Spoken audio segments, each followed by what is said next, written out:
few months ago, I was driving home from a friend's house at about midnight. I was heading down a small one-way street that is pretty much always dead after business hours. Not paying much attention because this was a road that I drove down pretty regular and I felt comfortable on it, when this thin woman with scraggly gray hair, maybe in her 50s or 60s, that I hadn't immediately noticed on the sidewalk suddenly walked into the road and right in front of my car.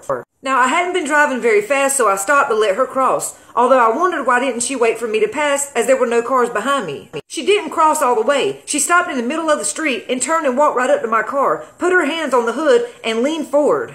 She was locking eyes with me through the windshield. Her pupils were gigantic. Her expression was angry. She stared at me unblinkingly. She looked almost demonic. I started shaking my head and loudly repeating, "No, no, no," to try to signal that I didn't want to interact with her, but she didn't move at all. For a split second, I wondered if she needed some kind of help, but the look in her eyes and the way she didn't say anything put me completely on edge. I threw the car in reverse and lurched away from her. She stood straight up in the middle of the road, stared at me for a second longer, then turned and nonchalantly walked back to the same side of the street she had come from. I put my car in drive and hurried past her to continue home. As I peered in the rearview mirror, I saw that she had emerged back into the street, nearly the same position where I had seen her, but this time she had her hands over her head, almost in a howling position. And I have no idea why. But after the fact, I decided this lady was probably really high on something and maybe she didn't want to cause me any harm. But the expression in her eyes as they bore into mine was beyond creepy and more than enough to keep me from driving down that road, whether in broad daylight or dead of night. Yeah, that was creepy, but it reminded me of something that happened to me and my ex-boyfriend one night.